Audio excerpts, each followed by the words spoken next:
We learned more about that charge, the specifics of the charge of aiding the enemy. The prosecuting attorney in his opening statement revealed for the first time that WikiLeaks founder Julian Assange had specifically communicated with Manning and asked him specifically for the roster of the 74,000 American men and women in uniform in Iraq at the time, and that 4 or 5 days later, Bradley Manning forwarded that information to Assange. Now fast forward to the raid on the Bin Laden compound by Navy SEALs in Pakistan, in which Osama Bin Laden was killed. In the aftermath, in the Navy SEALs, as they gathered up intelligence, discovered that list of 74,000 American men and women in uniform in Iraq, including their personal and contact information that had been delivered via WikiLeaks to Osama Bin Laden, hence the charge of aiding the enemy. Now, the defense had argued that the 22-year-old Bradley Manning arrived in Baghdad as a PFC. He was naive and well-intentioned, that he released this information to WikiLeaks because he felt that the American people and the world needed to know more about what was going on in that war, and that in the end, that information would make this a better world and more peaceful. The prosecution is arguing, however, that providing the names and information of every soldier in Iraq, they don't see any reason how that could make this a more peaceful world. And in fact, are charging him, as you know, with aiding the enemy. Jim, thank you for that report. Now, speaking as an attorney who used to practice some First Amendment law, I would say it is an unusual move for prosecutors to charge Manning with aiding the enemy, since he's not accused of directly contacting U.S. enemies like Al-Qaeda. Daniel Ellsberg, also known as the Pentagon Papers whistleblower, also faced espionage charges back in 1971. He joins us now. Thanks for being here. Thank you for having me. Now, I know you've been following this case closely and have been down there. What do you think is so different now, and is it justifiable to see such an unusual charge, even if these files did, as we've been reporting, end up in some of the hands of U.S. enemies?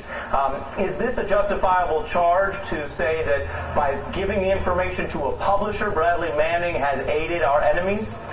Well, from what's been known up till now, and I have been following this closely, but I don't know what went on in court today. I had to leave early. But from what's been known till now, it seems absurd and really, I would say, outrageous to say that giving information to the American public and through WikiLeaks to the world, essentially, that the fact that that will be of interest to our enemies, as it is to everyone, to many people in the world, indicates nothing more than it does probably give comfort to our actual enemies, like Osama Bin Laden, to have it revealed officially, information that confirms what he and his other enemies have been saying, that we were killing many Iraqi civilians, that we were killing Muslims and holding their lives very cheap, that we were torturing, turning people over to be tortured by Iraqis, that there was an assassination program going on.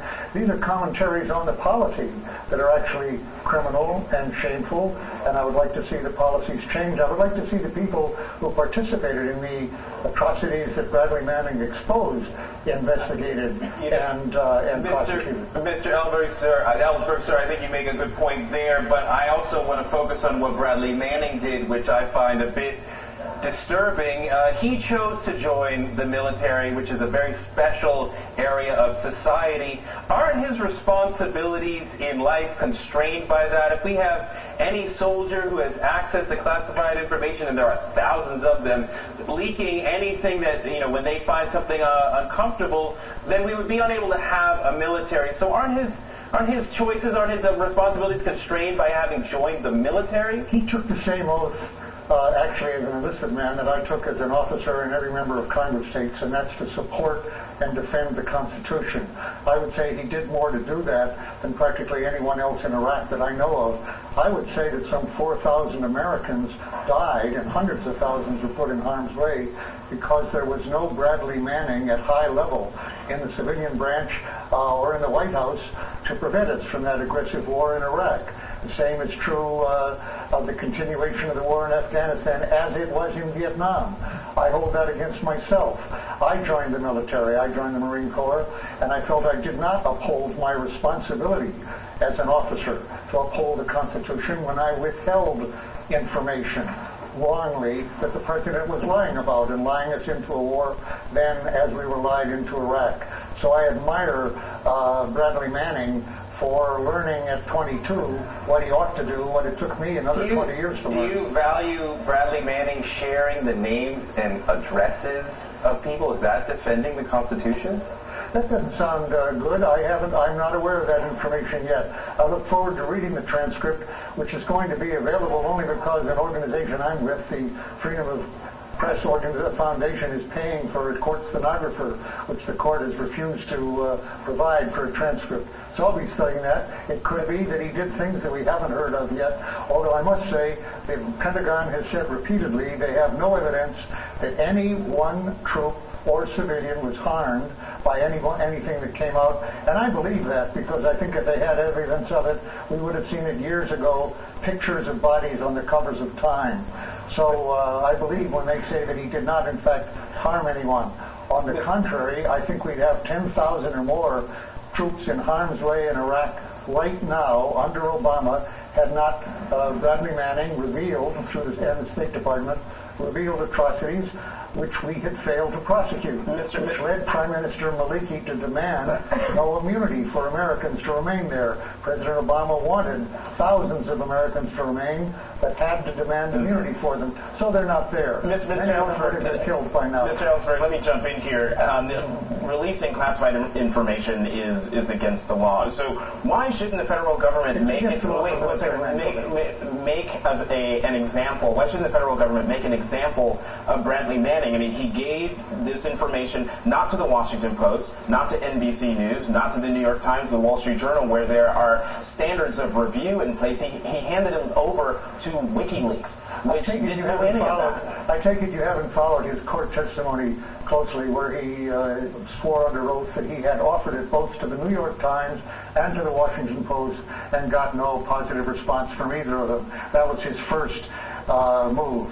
And he gave it to Wikileaks. He didn't put it on the internet, which gave it to a handful of international news, which turned out to be a very good thing. I don't think that the New York Times alone would have published the Tunis cables, which led to the nonviolent uprising in Tunis and got corrupt dictator Ben Ali out of there, who would still be there without WikiLeaks, and Mohammed Bouazizi, who sacrificed himself, likewise in Egypt.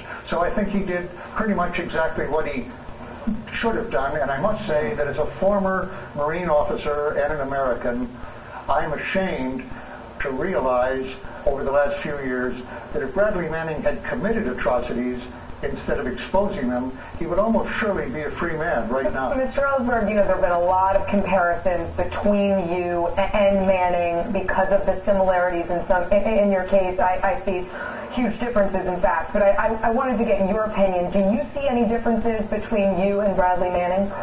Well, I have to give him credit, as I said a moment ago, that he realized what he ought to do at 22, which took me, I was 40 when I did it. That doesn't favor me. There are, of course, differences. The material I put out was top secret rather than the secret and unclassified that he put out. The material that I put out was high-level decision-making, which didn't include domestic crimes of the kind that he put out when he put out field-grade information that was only secret. Frankly, I'm surprised that there was that much information about American criminality, about torture, and other effects in those only secret cables. When I was in the Pentagon, I didn't bother to read stuff that was only secret. He had access routinely, daily, to top secret and above, communications intelligence. He didn't put any of that out. Apparently, that sort of behavior has become so routine that it's only secret now. I was surprised by that. Yeah, well, that's such an interesting point, especially with regard to reaching out to these publications. One thing we know is that whatever one's opinion of WikiLeaks, the prosecution's theory here in the court-martial would apply potentially to a lot of different kinds of publishers going forward. That's publisher. And that's one thing that a lot of people are concerned about, even those who have some criticisms of WikiLeaks. Thank you for spending some time with us today and giving us the benefit of your historical perspective, Mr. Ellsberg. Thank you for the opportunity. Absolutely. Now, if you want to learn more, make sure to check out my column today on Bradley Manning and the real war on leaks. There is a link to it on the Cycle Facebook page. And while you're there, we'd love for you to weigh in on this debate and keep the conversation